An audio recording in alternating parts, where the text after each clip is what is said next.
Coming up on MCTV, students engage in controversial issues through posters. MCTV starts now.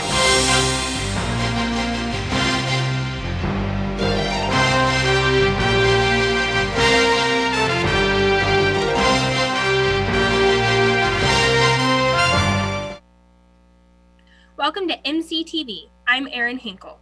Monmouth College requires 4 integrated studies courses that engage students in the liberal arts experience. The senior course focuses on citizenship. INTG 409 is a course that was offered this fall and challenges students to engage in citizenship and change through art. The class focuses on controversial issues, and after students read and learn about social issues, they then create a poster that represents their beliefs and challenges the typical thought. There has been resistance to the posters, with the first installation being removed early, in part because of the weather and also multiple complaints to campus safety. The posters have a wide variety of content, ranging from Second Amendment rights to climate change and even forced labor.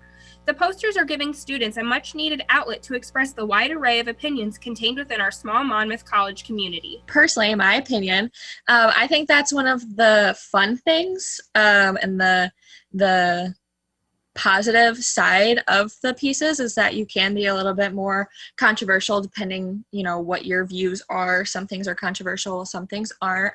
And we have not necessarily equal representation, because I feel like there's one half of the class who is a little bit, heavily weighted, but we do have, both sides of the argument represented usually. So I think that's really impactful, because then you get both sides on these campuses that do have very divided views and opinions on these sorts of things. I think the controversial ones are almost more important because a lot of times we don't have these conversations.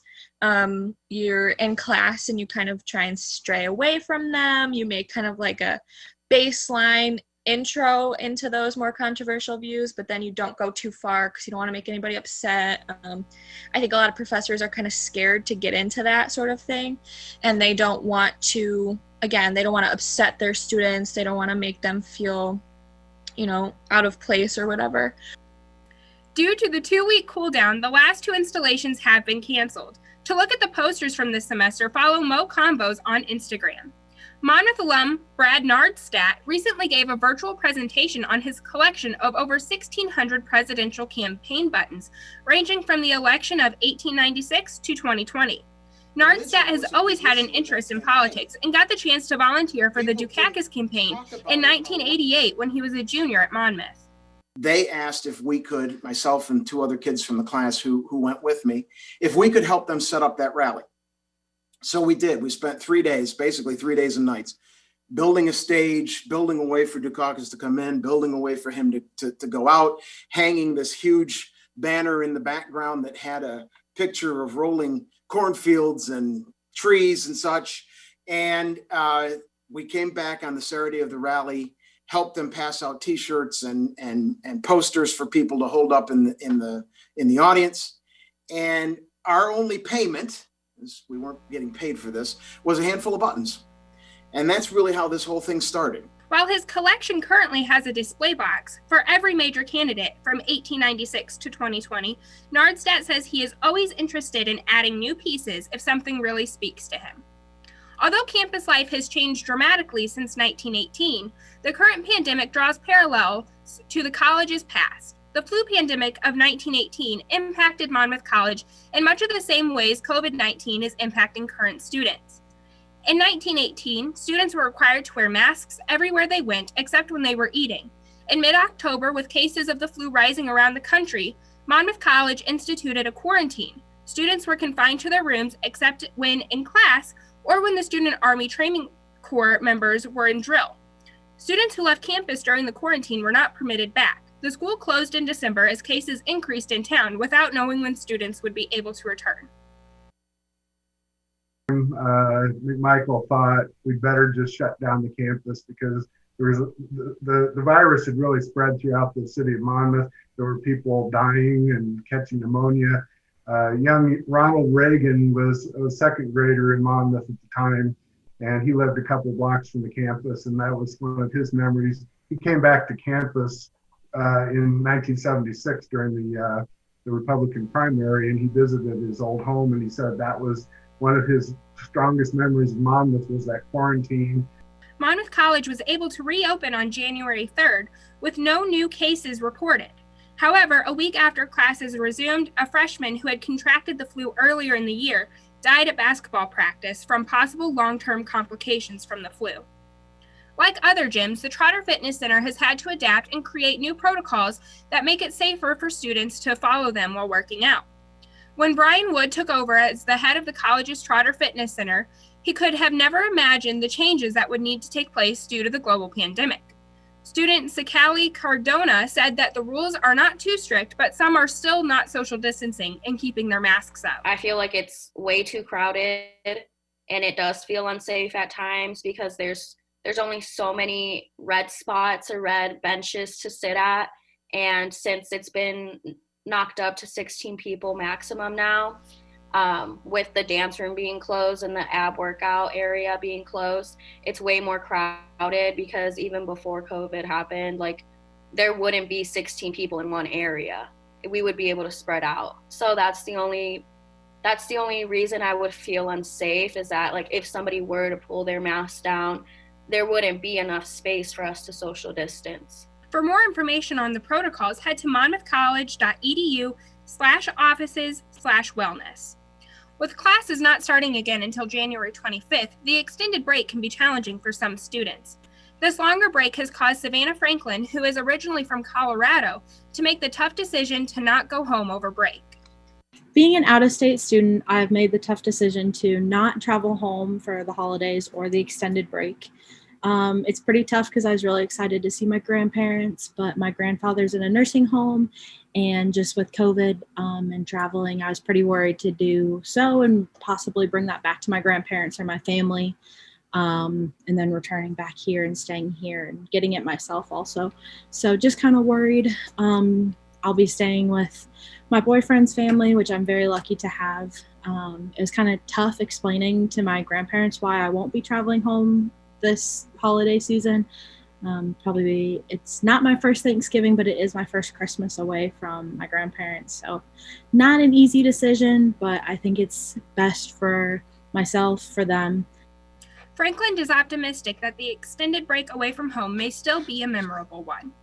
A fraternity decided to raise money for charity with an activity that, by its nature, is already socially distant. Phi Delta Theta hosted a bags tournament this semester for the Live Like Lou Foundation, who does research for ALS, or otherwise known as Lou Gehrig's disease. Just told by many people, oh, let's just do it next semester. Obviously, we had this idea in October, so and we had to get it done by the end of October because I wanted to avoid the election. So the reason we still did it was because I felt like we had such a huge opportunity with no football going on and the campus being so deprived of anything, any campus events. There's very few, but mainly any sort of competition that had some sort of payoff. So something that people could follow to an end, to a conclusion, to a climax or payoff. I felt like it was just an opportunity we couldn't pass up no matter how much work was in front of us. Phi Delta Theta raised $190 for the Live Like Lou Foundation and hopes to make this an annual event. The new exhibit in the Everett Gallery expresses the hardships and human resiliency during trying and difficult times. Ceramicist and art professor Janice Mars Wunderlich's Still I Rise expresses hardship and devastation to motivate her artwork and express human resiliency.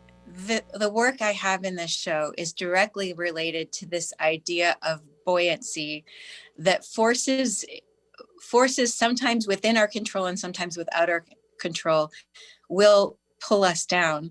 But we have this ability, we can actually take the thrust or the power which pulls us down and sort of use it to float above or rise beyond it.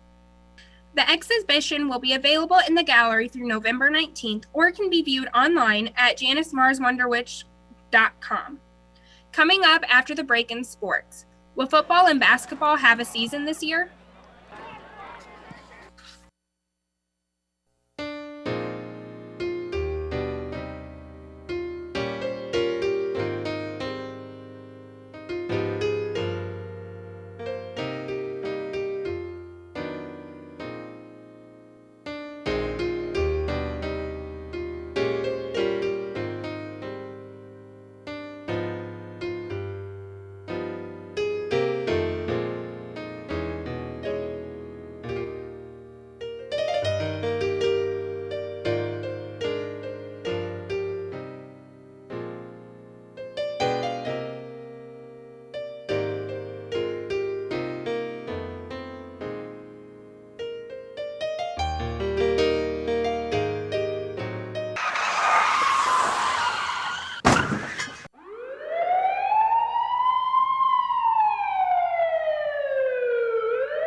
sports were canceled this fall due to COVID-19.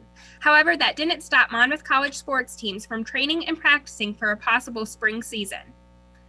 Most teams have been practicing 2 to 3 times a week while wearing masks and socially distancing as best as possible. The football team is coming off of a Midwest Conference championship. Related to COVID-19, we're kind of at a standstill. We're waiting for directives from the Midwest Conference and Monmouth College. The women's basketball team is also coming off of a Midwest championship last season, and they are hoping to make it to the tournament again. They are not able to play any non-conference games in the spring, and their conference has also been split in half, which leaves them only 3 teams to play. Hi, girl. Way to go. The NCAA has said that in order to make it to the tournament or even qualify for the tournament, we have to play 9 games. And so I don't know what that leads us to, if we're just going to have a season and not be able to qualify for the tournament at the end, or if we're going to have to play everybody 3 times. That's still definitely up in the air. For the latest news on the return of Monmouth sports, you can go to monmouthscots.com.